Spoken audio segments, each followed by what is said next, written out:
kapuso, mga kapamilya, ngayong araw na to guys, magluluto tayo ng beef sukiyaki. Meron tayo ditong beef guys, ayan. Tapos kailangan natin guys ng Baguio pechay, carrots, sutanghon. Yung sutanghon guys, nababad na ito. Tapos itong ating mushroom, ayan, sari-saring mushroom yan. Kahit anong mushroom guys, pwede. Tapos itong ating white onion, i-cut ko lang ng ganyan kalalaki. Tapos ilagay natin sa kawali, gawin muna natin, igisa-gisa natin konti. Tapos itong leeks, yan, igisa rin natin ito, sama yung white nya. Tapos itong tofu, yung tofu guys, prituin ko muna ng bahagya. Tapos kailangan natin guys ng toyo, ito, soy sauce, mirin, yan, mirin, black pepper, saka salt. Yan guys, piprituin ko muna yung tofu, tapos itong ating onion. Tingnan nyo yung ating onion, saka yung ating tofu, tapos itong ating leeks. The subscriber cannot be reached. Please try again later.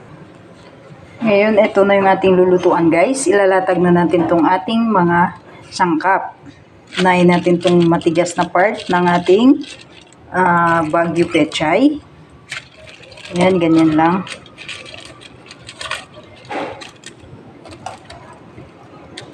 Yan, yan lang siya umuumbok guys kasi mamaya magtutubig yan tapos lalambot na siya.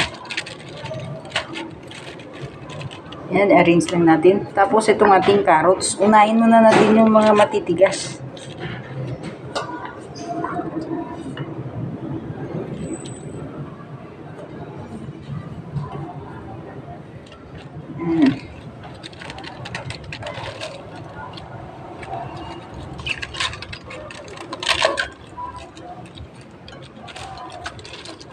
Kayo nang bahala guys kung anong gusto nyo pag-arrange dyan sa inyong lutuan.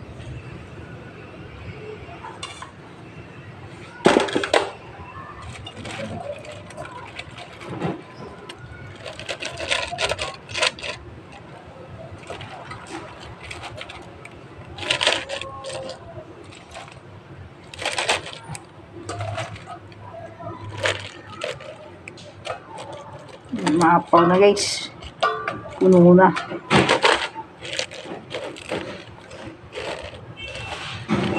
Next, ilalagay natin tong leeks. Ayan. Tapos itong ating sibuyas.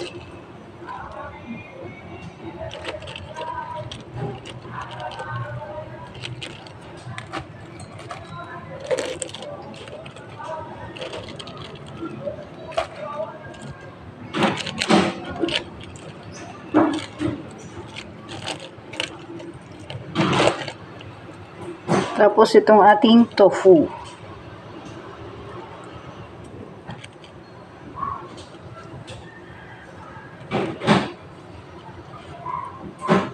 Pahuli lang natin yung beef guys kasi mabilis lang yan maluto. Kasi manipis siya. Yan.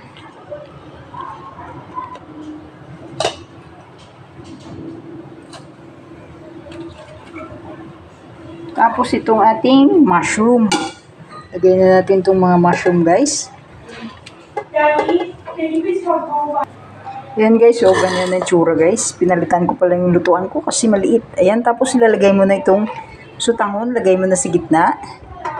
Tapos ilalatag mo na itong beef sa taas. Ayan, ganyan.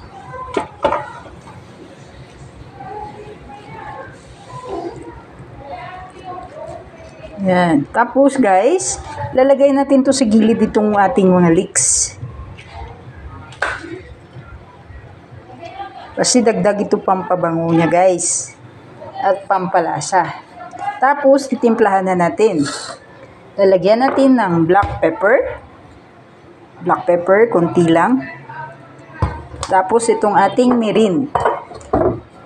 Lalagyan din natin ng mirin. Kayo na bahala guys sa timpla na gusto nyo. Tapos, lalagyan natin ng soy sauce. Yan. Tapos, lalagyan din natin ng konting salt. Yan, lagyan natin ng salt guys. Kunti lang muna, baka maalat. Tapos lalagyan natin ng tubig. Kunti lang ilalagay natin tubig dahil yung ating Baguio Pechay ay nagtutubig yan. Ayan, ganyan lang muna. Tapos, lulutuin na natin. Ilagay na natin sa apoy. Ayan. Tapos, tatakpan natin guys. Ayan, tatakpan na natin yung ating sukiyaki. At antayin natin mga 20 to 25 minutes. Luto na yan. Ayan. Ayan guys, pagkatapos ng 20 minutes, ganito na yung itsura ng ating sukiyaki. Luto na to guys. At natikman ko na at okay na sa akin yung lasa. Ayan, ganyan lang ang paggawa ng sukiyaki beef. Thank you for watching. Bye-bye.